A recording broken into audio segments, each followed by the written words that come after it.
चलिए पार्ट 2 पृथ्वी के चुंबकत्व का पार्ट 2 में चुंबकीय पदार्थ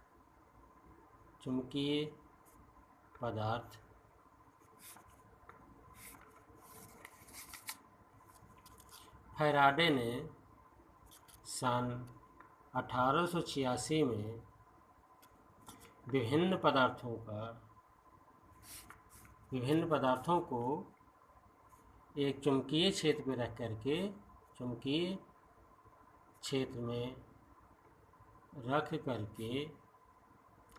करके विभिन्न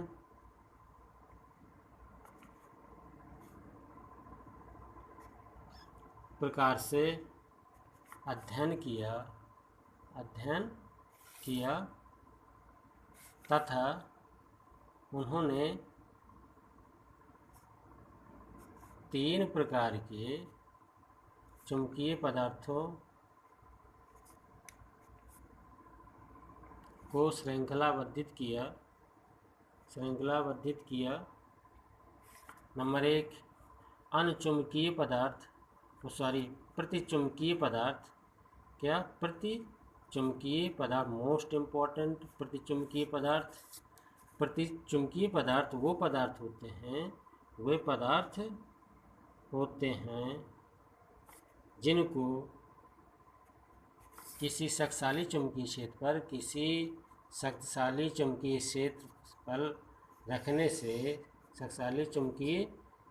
पर रखने से वह क्षेत्र के विपरीत दिशा में थोड़ा से या अल्प चुंबकत्व ग्रहण कर लेते हैं।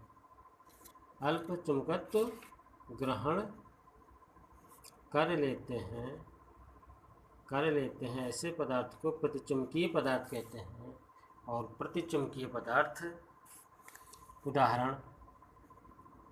उदाहरण सोना, चांदी, जल, हीरा,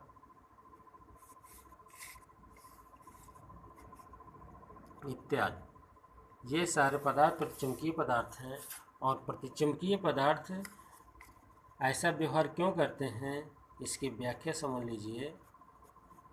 प्रतिचुंबकीय पदार्थ में ऐसा गुण क्यों आता है, क्योंकि प्रतिचुंबकीय पदार्थों में सम इलेक्ट्रॉन्स होते हैं।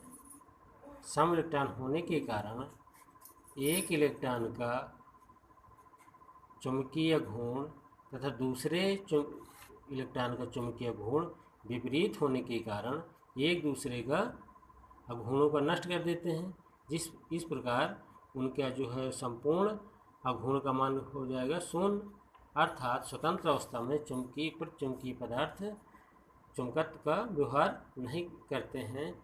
जब इनको किसी शक्तिशाली चुंबकीय क्षेत्र में लाते हैं तो किसी एक इलेक्ट्रॉन का जो घूर्णन है या चुंबकीय घूर्ण है उसको बढ़ा देता है और एक को कम कर देता है। अर्थात क्षेत्र के विपरीत दिशा में कुछ न कुछ चुंबकीय क्षेत्र आ जाता है। विपरीत दिशा में कुछ न कुछ चुंबकीय क्षेत्र आ जाता है।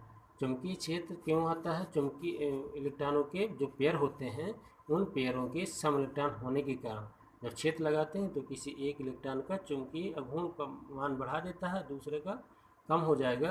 अर्थात कुछ न कुछ चुंबकीय अघूर्ण होगा।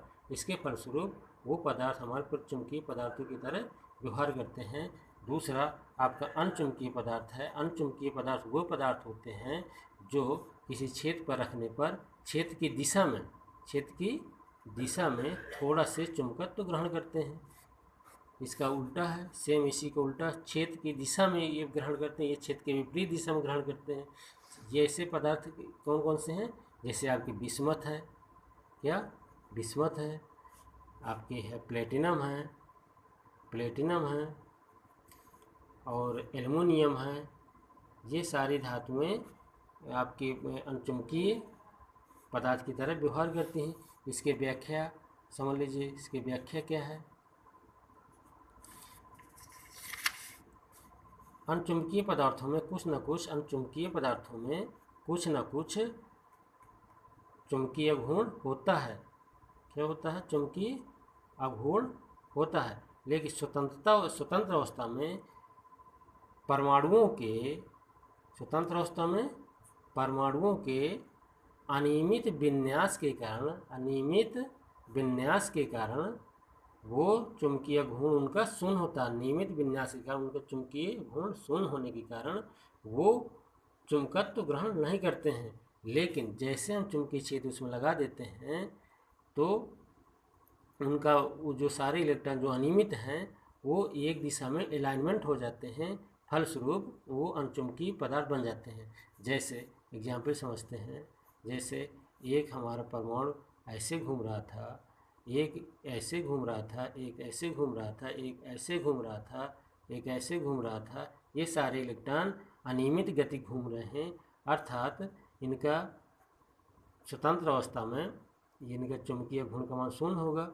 और जब हम क्षेत्र लगा देते हैं तो ये सारे जो परमाणु हैं एक दिशा में अलाइनमेंट हो जाते हैं, एक दिशा में अलाइनमेंट हो जाते हैं और इस फलस्वरूप वो क्षेत्र की दिशा में थोड़ा सा चुंबकत्व ग्रहण कर लेते हैं। ऐसे पदार्थ को अनचुंबकीय पदार्थ कहते हैं। तीसरा है आपका लौह चुंबकीय पदार्थ। क्या? लौह चुंबकीय पदार्थ। लौह चुंबकीय पदार्थ वे पदार्थ होते हैं जो अनचुंबकीय पदार्थों की भांति व्यवहार करते हैं। व्यवहार इनका क्या होता है? अनचुंबकीय पदार्थों की तरह ही व्यवहार करते हैं, अर्थात वो अनचुंबकीय पदार्थ ही होते हैं। फर्क या अंतर अनचुंबकीय पदार्थ तथा लौह चुंबकीय पदार्थों में जो फर्क है या अंतर है मात्र उनकी तीव्रताओं का होता है। क्या? तीव्रता का।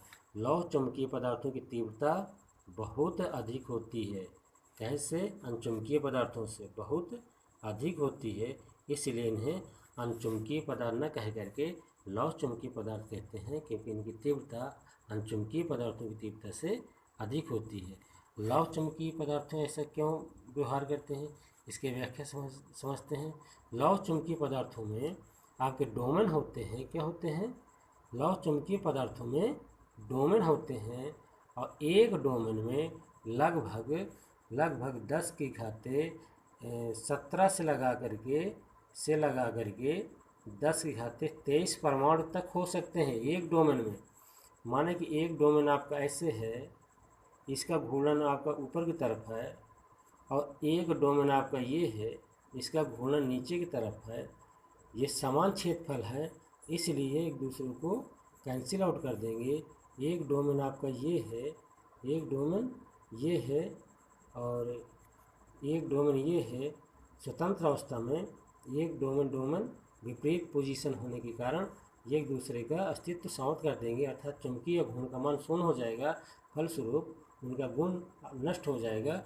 और जब हम इस चुंबकीय क्षेत्र को, इस लौह पदार्थ को यदि हम किसी चुंबकीय क्षेत्र में लगाते हैं, बी पर लगा देते हैं, किसी शक्तिशाली चुंबकीय क्षेत्र पर रखते हैं, बी पर रखेंगे, तो जो पास का जो डोमेन होगा, जो क्या होगा, जो पास का डोमेन होगा उसका क्षेत्रफल अधिक कर देता है, उसका क्षेत्रफल का मान अधिक कर देगा, और जो दूर पे है उसका क्षेत्रफल उसका मान कम हो जाएगा, अर्थात वो लौह चुंबकीय पदार्थ बन जाएगा। ये है लौह पदार्थ और चुंबकीय पदार्थ और प्रचुंबकीय पदार्थ। चलिए।